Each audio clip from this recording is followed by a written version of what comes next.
motivate you to work hard as a student, because I told you your parents pay money to educate you.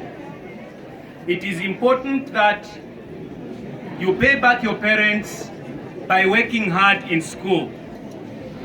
When you pass, as a financial project that your parents have invested money in, you are giving to them back that which they desire. And therefore, I want to encourage you to study very hard, because your first goal when you are in school is to pass with the best of marks. So I want you to work very hard so that you can pay back your parents by passing. Now, there are certain things that you need for you to be able to pass. You need to develop study habits that are helpful. Now, there are a few study habits that I'll share with you very quickly. Number one, as a student, avoid having the spirit of being defeated. Avoid having a mindset of a failure. Call yourself a champion, and when you go to your books, approach them with the energy of a youth that is able to study. Number one, avoid being defeatist. The second one, master your time management.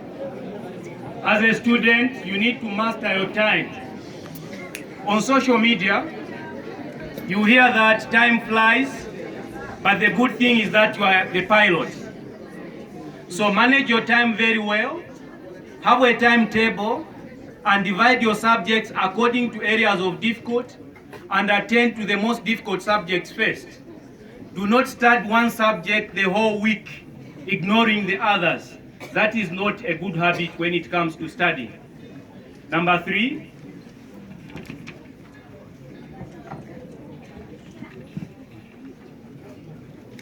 you need to understand effective study.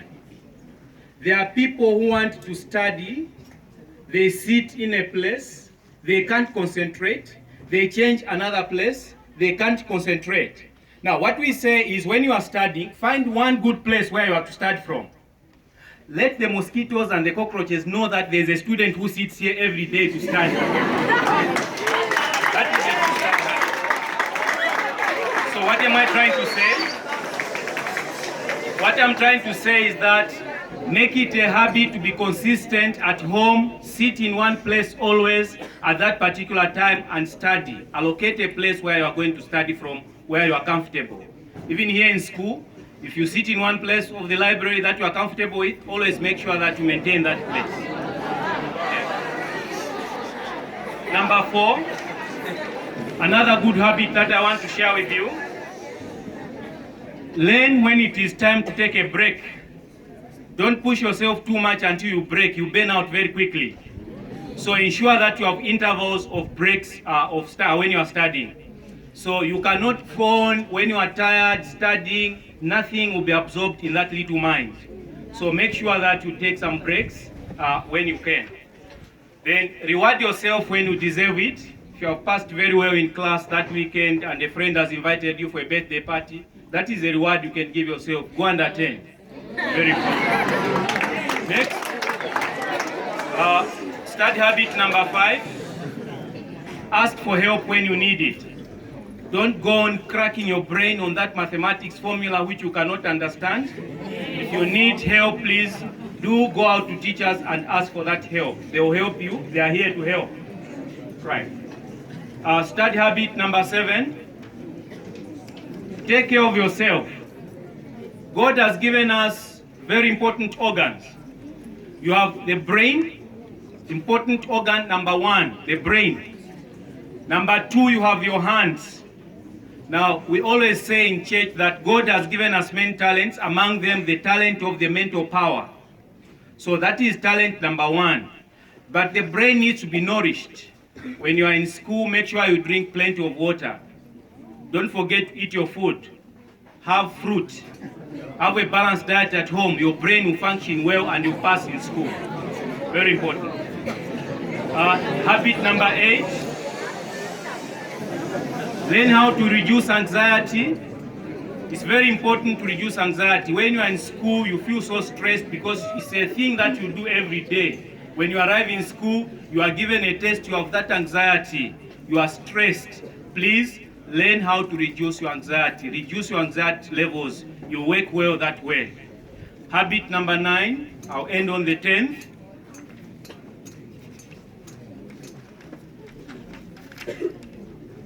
Focus on one thing at a time. Please do not be a scatterbrain. There is a proverb that talks about one dog chasing a rabbit, a thinner one.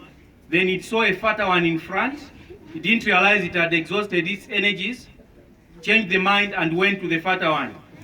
Then there was even yet another fatter one, and then it went for that. At the end, it did not achieve anything. So focus on one thing at a time. That's why I talked about you having a timetable with subject allocated time, and then you concentrate on one subject at a time. Then the last one, create a specific and realistic goal, or perhaps goals. Realistic goals, here your main goal is to be in school, to pass with the best of marks, so that you can go into college and university to support your family. So make sure that you achieve that goal while you are here, okay? Do not move around school, disturbing teachers, disturbing other classes. If you are in an examination class, make sure that you are an academic heavyweight. Even the way you walk should show that you are in an examination class. You are a heavyweight. Heavyweights are not floating around like balloons or paper, no. They are slow in what they do, they are methodical in what they do, because they have a lot of matter, they have a lot of information up there. So we wish you well, Milemu. We are here to help you, and we want to know how best we can help you always. Thank you very much.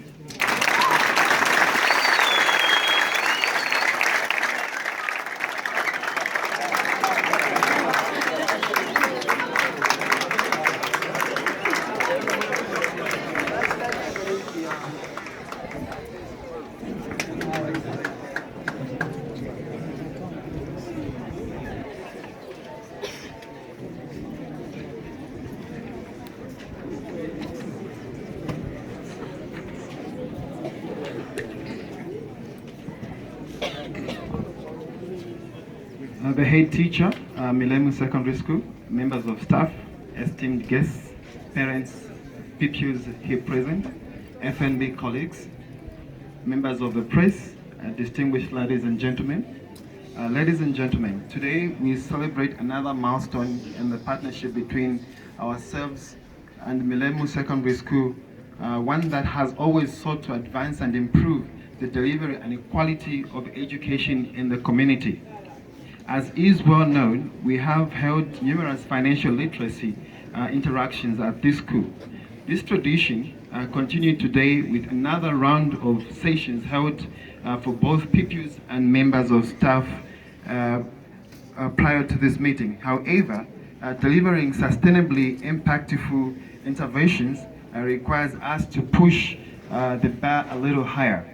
In 2017, we discussed the critical role that exposure to information and communication technology, ICT, platforms had to play in the development and preparation of students coming out of learning institutions.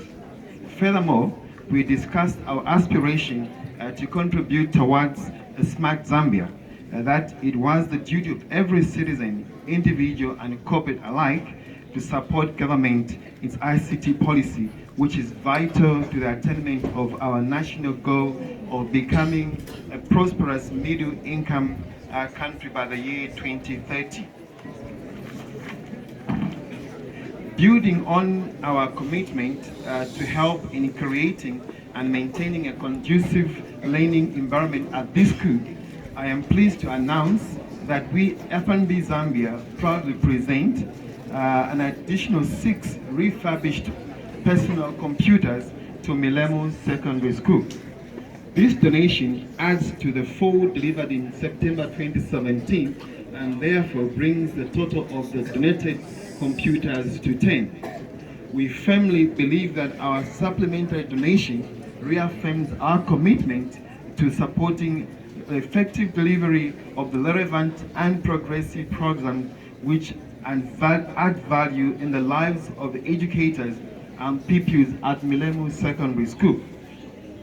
It is our rare privilege to be able to support to the impact on the development through ICT, particularly because our business prides itself on innovation where digital channels and technology are concerned. And that is where a bulk of the world's newest and brightest ideas are born from. Being back at this institution less than 1 year after our last visit, one can easily identify several improvements made.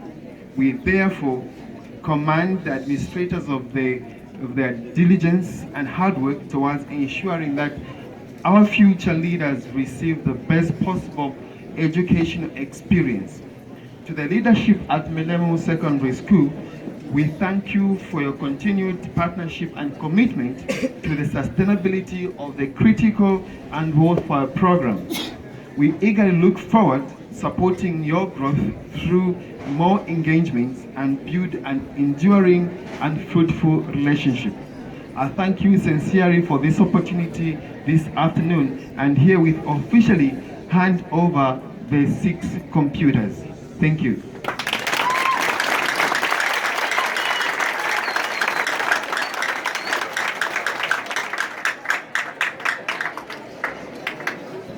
Are we happy? Okay, so at this point, I would want to call one of the teachers to come and give the vote of thanks.